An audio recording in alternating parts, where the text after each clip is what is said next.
আর এতটুকু জায়গায় মাহফিল দিয়েছেন, জায়গা নেই আর বড়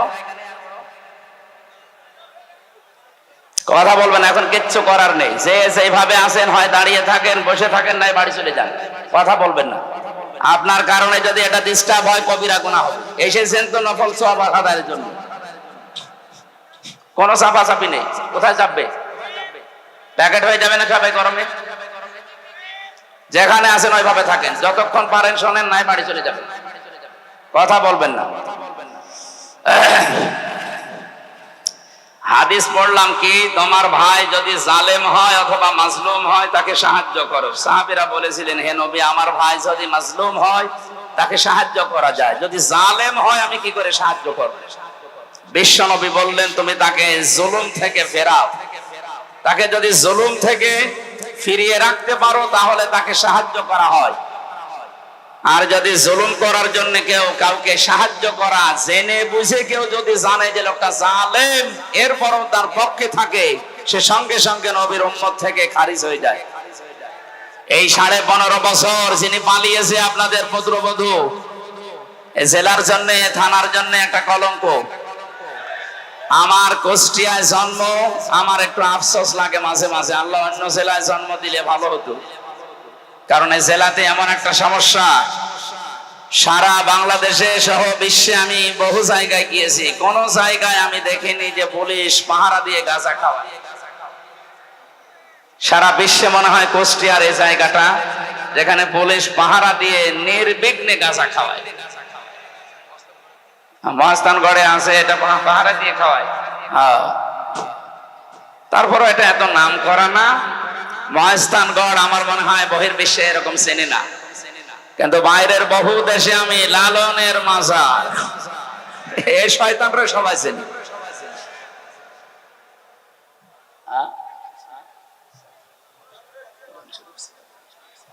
সব নিয়ে গেছে এখান থেকে।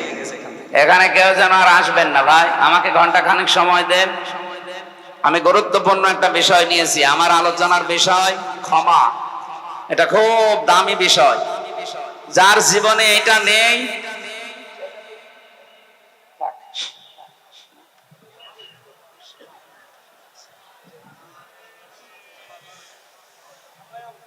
সারা পৃথিবীরও মালিক হয়ে যায়, ওই লোকটার জীবন ব্যর্থ। এই জন্য আমরা এটা কিভাবে পেতে পারি, আর আল্লাহ পাক জান্নাত কাদের জন্য তৈরি করে রেখেছেন, এটা আজকে কোরআন থেকে শুনে আমাদের জীবনে আমরা সেট করার চেষ্টা চালাবো ইনশাআল্লাহ। তাহলে কি বললাম, হাদিসের দুইটা ভাষা, অংসর আখাকা জালিমান আও মাজলুমান। তোমার ভাই যদি জালেম হয় অথবা মাজলুম হয়, উভয় অবস্থায় তাকে সাহায্য করো। সাহাবী বললেন, হে নবী, আনসুরুহু মাজলুমান, আমার ভাইকে আমি সাহায্য করতে পারি যদি মাজলুম হয়। ফাকাইফা আনসুরুহু জালিমান, কি করে আমি সাহায্য করব যদি জালেম হয়? বিশ্ব নবী জানালেন, ক্বালা তামনাউহু মিনাজ যুলমি ফাযালিকা নাসরুকা ইয়া, তাকে তার জুলুম থেকে যেভাবে পারো ফিরিয়ে রাখার চেষ্টা করো, এইটাই তার উপরে সাহায্য করা। আমরা বহু চেষ্টা চালিয়েছি বিভিন্ন কায়দায় এই জালেমদেরকে জুলুম থেকে ফেরাতে, কিন্তু এরা ফেরে না, এদের বৃদ্ধি দিন দিন বেড়েছে। হাদিস, নবীদের কাছে একজন যুবতী মহিলা এসেছে, ডাক দিয়ে বলে, হে রাসূল, আমি জিনা করে ফেলেছি, এরপরে আমি গর্ভবতী হয়ে গেছি। নবীজি বললেন, এই কথা কাউকে বলবা না, যাও চলে যাও। মেয়েটা বলে, হে রাসূল, সত্যি আমি আমার যৌবনের তাড়নায় নফসের ধোঁকায় পড়ে শয়তানের জালে ফেরেবে আমি গুনাহ করে ফেলেছি, আমি গর্ভবতী হয়ে গেছি, দয়া করে আপনি এই গুনাহ থেকে আমারে মুক্ত করেন। আরে ভাই, সারা দেশে যে হুজুর যাই বলুক, আমার কাছে কেউ যদি তাওবা পড়ার জন্য আসে, আমি শুধু আস্তাগফিরুল্লাহ পড়াবো না, নবীর হাদিস থেকে যে শিক্ষাটা পেয়েছি আমি এইটা কাজে লাগাবো। রংপুরবাসী, এবার আপনার বিবেক দিয়ে বলেন তো, 1500 বছর আগে বিশ্ব নবীর কাছে যে যুবতী মেয়ে এসেছিল জিনা করার পর, বলেছে আমাকে মুক্ত করেন এই গুনাহ থেকে, নবীজিকে তাকে বলতে পারতেন না, ঠিক আছে তুমি একবার আস্তাগফিরুল্লাহ পড়ে নাও, বলতে পারতেন না? তার তো আরব দেশের মানুষ, আরবি মাতৃভাষা, একবার বললে সে মুখস্থ করে ফেলতো আস্তাগফিরুল্লাহ, তার মাফ হয়ে যেত নাকি? কিন্তু নবীজি ওটা করেননি, বললেন ঠিক আছে যতদিন সন্তানটা ডেলিভারি না হয় বাড়ি যাও, এটা ডেলিভারি হওয়ার পরে আসবা, কারণ তোমার অপরাধ আছে, এই সন্তানের কোনো অপরাধ নেই। এই ভালো করে শুনবেন, আমি বেশি কথা বলছি না, খুব অল্প সময় শিক্ষামূলক কিছু কথা বলছি। মেয়েটা সন্তান হওয়ার পরে দৌড়িয়ে এসেছে, রাসূল এসে আমার ছেলে। নবীজি বললেন ঠিক আছে, এক কাজ করো, ছেলেটা যতদিন দুধ না ছাড়ে 2 বছর পর্যন্ত বুকের দুধগুলো তাকে পান করাও, এরপরে আসো। সত্য খাবার যখন খাওয়া শিখবে একা একা, ওই সময় জলদি আমার কাছে আসবা, তোমার আমি মুক্ত করে দেব। মেয়েটা এসেছে ছেলেটা নিয়ে, নবীজি ছেলেটাকে এক সাহাবীর হাতে বললেন না, এর লালন পালনের দায়িত্ব। সাহাবী মহিলাদেরকে বললেন একে মাটির ভেতরে বুক পর্যন্ত গেড়ে দাও, চারিদিক থেকে পাথর নিক্ষেপ করা আরম্ভ করো। সবাই যখন পাথর মারতেছে, হযরতে খালিদ ইবনে ওয়ালিদ বলেন আমি একটা জোরে মারলাম, একটু জোরে নিক্ষেপ করার কারণে পাথর তার নাকের উপরে লাগার পরে ফিনকি দিয়ে রক্ত আমার শরীরে লেগেছে। আমি ভৎসনা দিলাম, আমি তার মন খারাপ হয়ে গেল যে নাপাক মহিলার রক্ত আমার শরীরে লাগলো। নবীজির কানে কথা যাবার পরে বিশ্ব নবী বললেন থামো খালিদ, এ কথা বলবা না, কারণ আমি নবী, তুমি নবী না, আমি যা দেখি তুমি দেখতে পাও না। এই মহিলার অনশোচনা, তাওবা, এই মহিলার যে অপরাধের শাস্তিটা হয়ে গেল দুনিয়ায়, আল্লাহ এত বেশি পছন্দ করেছে তার এই তাওবাটা। এদের পৃথিবীতে কোন জালেমও যদি এইভাবে তাওবা করে, আমার আল্লাহ তাকেও মাফ করে দেবেন। কে বুঝলেন রংপুরবাসী? এ মহিলা যতটুকু অপরাধ করেছিল, অপরাধের শাস্তি যেটা, সেটা পাওয়ার পর ওনার আস্তাগফিরুল্লাহ কবুল হয়েছে। কথা বলে না কেন? তাহলে এই 15.5 বছরে যারা অপরাধের সাথে জড়িত, বিশেষ করে যারা আয়না ঘরের সাথে জড়িত, এটা যে মানবতার বিরুদ্ধে কত বড় কঠিন কাজ, আপনি না থাকলে বোঝানো যাবে না। আমি 10 দিনে অপারগ হয়ে গেছি। এই যে কঠিন কঠিন রোগ এখন আমার শরীরে, ওই কারণে যারা 10 বছর ছিল, যারা 8 বছর ছিল, কি অমানবিক নির্যাতন তাদের উপরে চলেছে। মাঝে মাঝে যখন বের করে আনতো আমারে, আমি আওয়াজ শুনতাম কান্নার। তাও তো আমার ডিবি অফিসের নিচে যে ঘর, ওখানে ছিলাম। আসল যেটা ডিজিএফআই এর ওই জায়গায় তো আরো ভয়ঙ্কর, যেখানে ব্যারিস্টার আরমান ছিল, আমান আজমি ভাই ছিল, যেখানে এম ইলিয়াস আলী বিএনপির এই নেতা ছিল। ওখানে কত মানুষের হাড় গোড়, কত মানুষ মারাই গেছে। আসার সময় দেখতাম মাঝে মাঝে কোনো মোবাইল নাম্বার চোখে পড়ে, লেখা আছে ভাই এই নাম্বারটা একটু বাইরে জানাবেন, আমি অন্তত বেঁচে আছি। 2 দিন 5 দিন না, কেউ 5 বছর, কেউ 8 বছর, কেউ 10 বছর, কেউ 14 বছর পর্যন্ত পড়ে আছে। আর খাবার দিত সকালে পচা ছোলা, দুপুরে দিয়েছে একেবারে মাখানো ভাত, মনে হচ্ছে কেউ খেয়ে পারিনি, ফেলেছে। এইটা আমার সাথে মুফতি ফখরুল সাহেব ছিলেন, জেলখানায় মাঝে মাঝে আমার শোনাতেন, ভাই ফাঁসির এই কন্ডেম ছেলে আছে, তারপরও আসি, মনে হচ্ছে জান্নাতে আসি। এমন জায়গায় আমার রেখেছিল, এই পায়ের ভেতর দিয়ে ভাবে হাত দিয়েছে। সামনে যে লোহার ব্যারিকেড দেওয়া আছে, এই লোহার বিশাল বিশাল শিকের সাথে আমার হাতকে ওরা শিকল দিয়ে বেঁধে দিত। আরে 2 মিনিট 5 মিনিট, 1 দিন 2 দিন পরে খুলে দিলে তো হয়। বছরের পর বছর এভাবে আমার রেখে দিয়েছে। 1.5 মিনিট 2 মিনিট সময় দিত টয়লেট করার জন্য। কখন আজান হয়, কখন দিন হয়, রাত হয়, এটা যে কোন বছর, কত মাস, কোন তারিখ, আমি কিছু জানি না।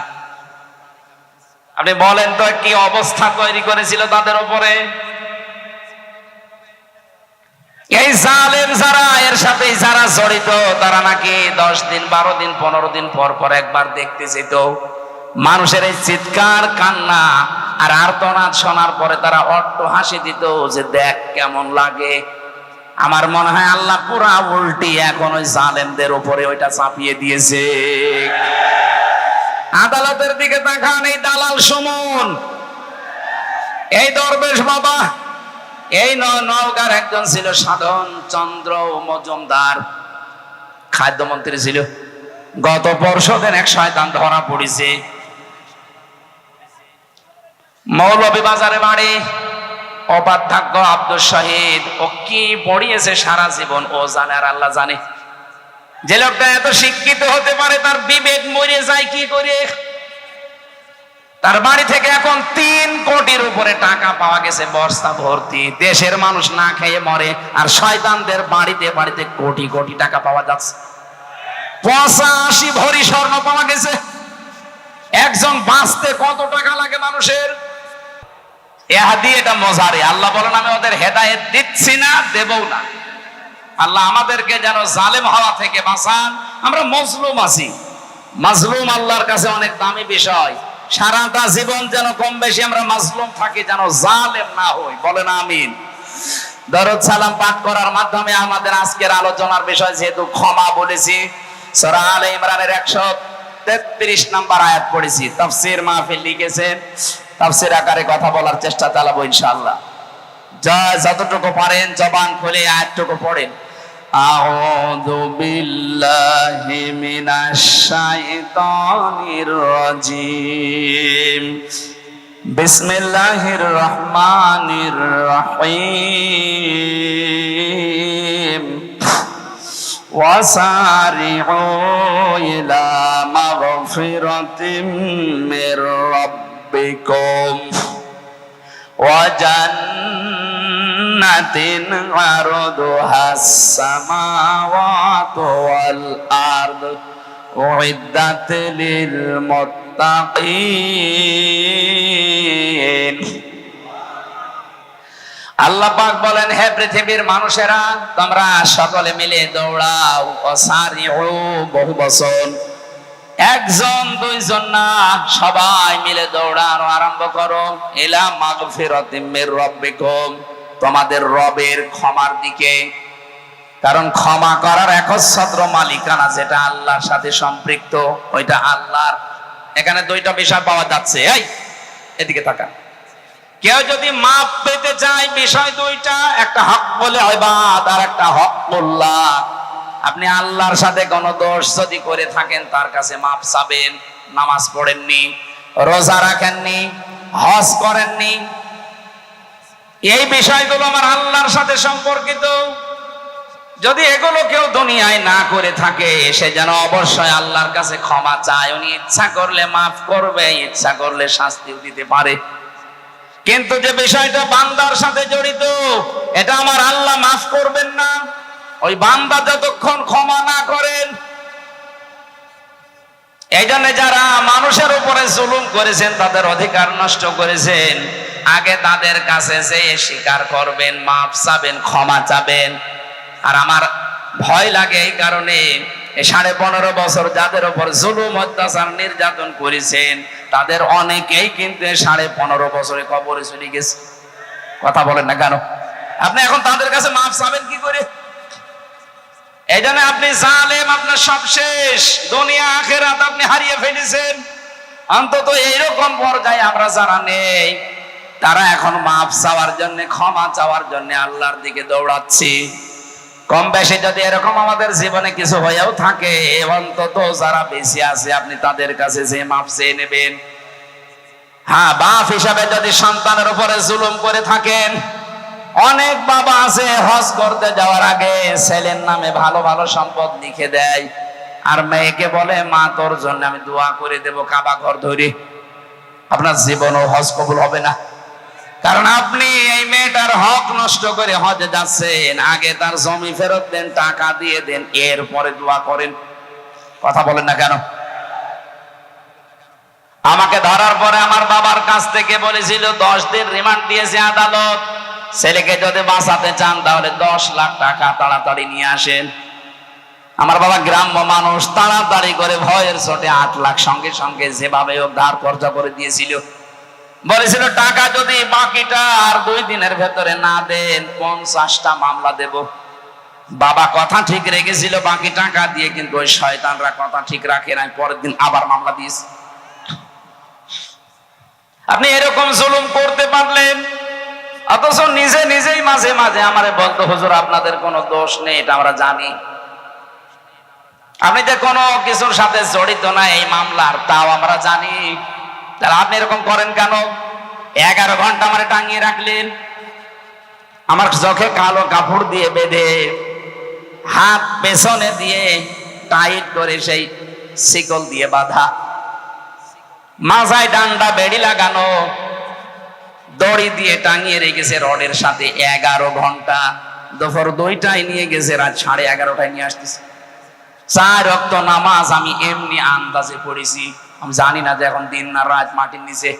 আপনি এরকম করতে পারলেন, এখন যদি বলেন আস্তাগফিরুল্লাহ হুজুর মাফ করে দেন, আগে ওই টাকা ফেরত দেন। এরপরে 11 ঘন্টা আমি আপনাকে টাঙাবো, দেখেন কেমন লাগে, তারপরে আপনার মাফ হবে। এই জন্য বান্দার সাথে যে বিষয়গুলো সম্পৃক্ত, আল্লাহর কসম করে বলছি আপনার মাফ হবে না যতক্ষণ পর্যন্ত ওই বান্দা আপনাকে ক্ষমা না করবে। আমরা যারা এরকম অপরাধের সাথে জড়িত না, তাদেরকে আল্লাহ ডাক দিচ্ছেন, এই দৌড়া ইলা মাগফিরাতিম মির রাব্বিকুম, তোর রবের ক্ষমার দিকে দৌড়া। যে মানুষটা আল্লাহর ক্ষমা পেয়ে জাহান্নাম থেকে বেঁচে জান্নাতি হয়ে গেল, এই মানুষটার জীবন আসল সফল। ফামান যুহজিহা আনিন নার ওয়া উদখিলাল জান্নাতা ফাকাদ ফাজ। আল্লাহ পাক বলেন ওই লোকটার জীবন তো সফল, যে লোকটা 41 সাল পর্যন্ত ক্ষমতায় আছে। হ্যাঁ, এত আস্তে বলেন কেন? যেই লোকটাকে আল্লাহ জাহান্নামের কাজগুলো আস্তে আস্তে ছেড়ে দেওয়ার তৌফিক দেয়, আর জান্নাতের কাজের দিকে আস্তে আস্তে যাকে এগিয়ে দেয়, আল্লাহর দৃষ্টিতে তার জীবন সফল হওয়ার রাস্তায়। এখানে বহু মানুষ আছে আগে উল্টাপাল্টা সিনেমা দেখতেন, এখন আপনার মনের ভেতর একটা পরিবর্তন আসতেছে যে না, এই চোখের হিসাব আল্লাহর সামনে দেওয়া লাগবে। এই মনে করে আপনি এই গুনার কাজটা আস্তে আস্তে ছেড়ে দিচ্ছেন। আগে পরকীয়া প্রেমে লিপ্ত ছিলেন, এখন আল্লাহর দিকে তাকিয়ে ওইটা আস্তে আস্তে বাদ দিয়ে দিচ্ছেন। যত অন্যায় কাজ আছে দুনিয়ায়, বিবেক বহির্ভূত কাজ আছে, শরীয়ত বিরোধী কাজ আছে, এগুলো যদি আল্লাহকে দিকে তাকিয়ে সাক্ষী রেখে আজকে একটা ছেড়ে দেন, আর জান্নাতে যাওয়ার যে কাজগুলো আছে, মানবতার সেবা, শরীয়তের বিধানগুলো পালন করা, এগুলো যদি আস্তে আস্তে কেউ এগিয়ে যেতে পারে, আল্লাহর কোরআন বলছে তার জীবন সফল হওয়ার রাস্তায়। আপনি এবার নিজের সাথে দিয়ে মিলান যে আপনি আসলে এই রাস্তায় আছেন কিনা। আগে ঘুষ খেতেন, এখন আস্তে আস্তে ছেড়ে দিয়েছেন। আগে সুদ খেতেন, এখন আপনি আস্তে আস্তে ওটা ছেড়ে দিচ্ছেন। এটা গ্রাম অঞ্চল আছে কিনা আমি জানি না, 1000 টাকা ছেড়ে রাখে, 1 মাস পরে 100 টাকা বেশি নেয়। এই এলাকায় আরম্ভ হয়ে গেছে। এই সুদের সাথে কারা জড়িত আছে হাত তোলেন তো। না, আমার মনে হয় এটা বলা ঠিক হলো না, কারণ এই এলাকায় এখনো শুরু হয়নি। যদি কেউ এই কাজে এখন থাকে, না খেয়ে মারা যান, তাও জান্নাত পাবেন বলে আশা করা যায়। কিন্তু এই সুদের সাথে যদি কেউ জড়িত হয়, ও যেন মায়ের সাথে জেনা করে আসবে। আপনি কি ভাবতে পারেন যে মায়ের সাথে এই কাজ কোন শয়তান ছেলেও করতে পারে? অথচ ভালো মানুষ করতেছে। সুতরাং এই কাজ যারা আছেন, 1000 টাকা ছেড়ে রাখে, 1 মাস পরে 1100 টাকা পায়। হ্যাঁ, 200 এদিকে বেশি। আমি আশা করছি এটা ছেড়ে দেবেন ভাই। আর আপনি এই কাজগুলো আস্তে আস্তে ছেড়ে দেন। এই যে 1 বিঘা জমি দিয়ে রাখে, 1 বছর পরে মনে করেন 60,000 টাকা আমাকে দিল, 1 বিঘা জমি আমি আপনাকে দিয়ে দিলাম, আপনি চাষ করে খান। এটারে বাংলায় কি বলে লেখা? এই সিস্টেমে আছেন কারা চাষ করছেন হাত তোলেন তো। এই একজন। আপনি কি এটা বুঝে করেন না কি আন্দাজে করেন? এটা বোঝেন না যে এটা সুদ হয় না? আপনি তার মানে জানেন। আপনার দাড়ি দিয়ে, টুপি দিয়ে, জুব্বা দিয়ে, নামাজ দিয়ে হবে না। আপনার মায়ের সাথে জেনা করার গুনাহ আমল নামায় উঠছে। সুতরাং এই সিস্টেমে যারা আছেন, জমি জায়গায় বর্গা দেওয়া, বন্ধক দেওয়া, কর দেওয়া, এই সিস্টেম পাল্টানো লাগবে। ইসলামের একটা সিস্টেম আছে, ওইটা করতে গেলে অনেকে বলে শুধু লস হয়ে যায়।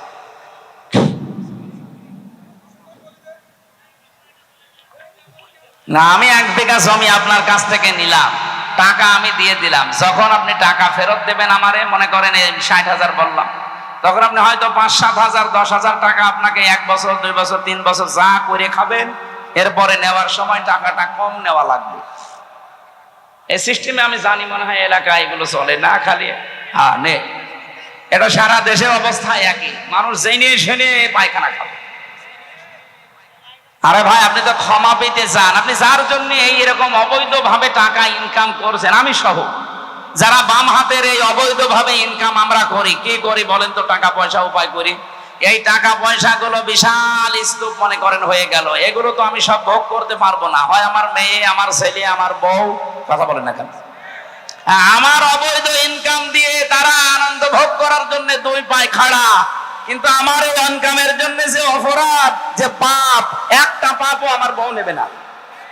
কার বউ এ পাপ নেবে আগে আজকে রাত্রে জিজ্ঞাসা করবো। যদি বলে হ্যাঁ তুমি যা করো করো, আমি অর্ধেক নেবো, আপনি আরো 100 টাকা 80 মাইল দেখে পড়ে। কিন্তু ও যদি বলে তুমি কিভাবে কি করবা আমি জানি না, তোমার একটা পাপও আমি নিতে রাজি না, তাহলে আপনার এই পাগলামি বন্ধ করা লাগবে। আপনি পাগলামি করছেন। আমরা পাগল হয়ে থাকবো না, পাগল ভালো হব। এক কথা বলে না কেন? দুনিয়া একদিকে চলে যাক, এই সুদের সাথে যে সমস্ত কারবার আছে, ব্যাংকিং হোক আর জনগণের সাথে হোক, আজকে থেকে তওবা করে ফিরে আসবে। তাহলে এই মাহফিল শুনতে এসে লাভ হবে, তাছাড়া কিয়ামত পর্যন্তের অনুষ্ঠান হয়ে যাবে, আপনার কোনো লাভ হবে না। আল্লাহ বলেন দৌড়াও আমার ক্ষমার দিকে। আমরা তো দৌড়াচ্ছি ক্ষমা পাওয়ার জন্য। জান্নাতিন আরদুহাস সামাওয়াতু ওয়াল আরদ, এমন ক্ষমার দিকে, এমন জান্নাতের দিকে দৌড়াও যে জান্নাতের প্রশস্ততা আকাশ আর জমিনের চাইতেও বিস্তৃত। এটা যদি আমরা মনে প্রাণে বিশ্বাস করতাম যে আল্লাহ আমাদের জন্য একটা বিশাল বাগান বানিয়ে রেখেছে, আমি সত্যিই যদি দৌড়ি ওই বাগানে পৌঁছাতে চাই, তাহলে আমার এই ক্ষমা দুনিয়ায় পেয়ে তারপরে যাওয়া লাগবে। এজন্য আমাদের সব সময় টেনশন, চিন্তায় থাকা দরকার, আল্লাহ আমি মাপ পেয়েছি তো। যে মানুষগুলোর এই চিন্তা ছিল, এই মানুষগুলোর জীবনের দিকে একটু তাকান। হযরতে আবু বকর সিদ্দিক, তিনি জান্নাতের জিন্দা অবস্থায় গ্যারান্টি পেয়েছিলেন, দুনিয়ায় জীবিত অবস্থায় সার্টিফিকেট পেয়েছেন যে তুমি জান্নাতি। মসজিদে নববীতে অসময়ে যে তিনি শিশুর মতো অঝর নয়নে কাঁদছিলেন, নবীজি বললেন অসময়ে কাঁদো কেন? হযরতে আবু বকর বলেন, হে রাসূল, আল্লাহ আমাকে মাফ করেছে তো, আমি কি জান্নাত পাবো সত্যি? ওই সময় আল্লাহ সূরা রহমানের আয়াত নাযিল করে তাকে ডবল সান্ত্বনা দিয়েছেন। অলিমান খাফা মাকামা রাব্বিহি ওয়া নাহান নাফসা আনিল হাওয়া ফাইনাল জান্নাতা হিয়াল মাআওয়া। বলেন আল্লাহু আকবার। কোন মানুষ যদি সত্যি আল্লাহকে ভয় করে, অপরাধ করার ক্ষমতা থাকার পরও তাকে ভয় করে ছেড়ে দিতে পারে, আমার আল্লাহ তারে মেহমানদারি করাবেন জান্নাতুল মাওয়া দিয়ে, তার আশ্রয় স্থল বানাবেন। ওইটা সূরা রহমানের ভেতরে আছে, অলিমান খাফা মাকামা রাব্বিহি জান্নাতান।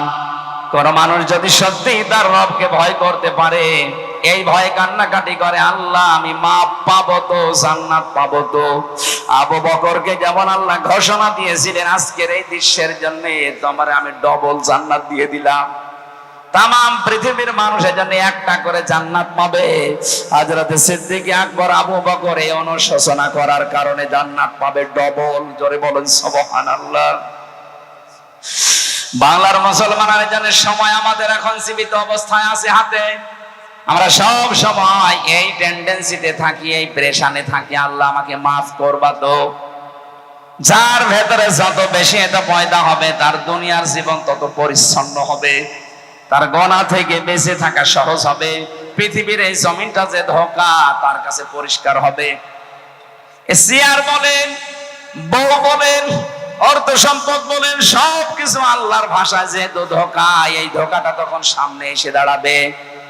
আমাল হায়াতুদ দুনিয়া ইল্লা মাতাউল গুরুর। আল্লাহ পাক বলেন, হে পৃথিবীর মানুষেরা, দুনিয়ার জীবনটা কিন্তু ধোঁকা।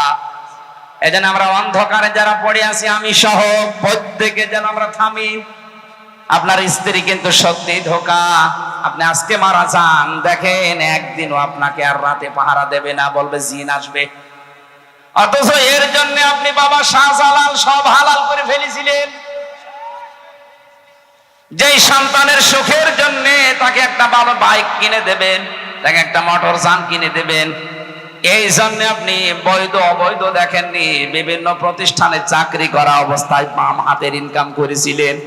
আপনার এই অবৈধ টাকা নিয়ে এসে হয়তো বাইক আরামে চড়বে, মোটর যান চড়ে বেড়াবে, এর জন্য যে অপরাধটা হয়ে গেল এইটার ভাগ আপনার ওই ছেলে নেবে না, কবরে আপনারই মগুর খাওয়া লাগবে। আমাদের পরিবর্তন আসা দরকার। এখন আমরা ক্ষমা পেতে চাই, কারণ যারা ক্ষমা পাবে আল্লাহর কাছে এই মানুষগুলোর জন্য আল্লাহ তার জান্নাতকে প্রস্তুত করে রাখতেছেন। উইদ্দাতিল মুত্তাকিন, আমি তো জান্নাত তাদের জন্য বানিয়ে রাখলাম যারা আমার ক্ষমা পেয়ে দুনিয়া থেকে আসবে। আপনি নিজের কাছে এখন ভাবেন তো, আপনি আসলে ক্ষমা পেয়েছেন কিনা?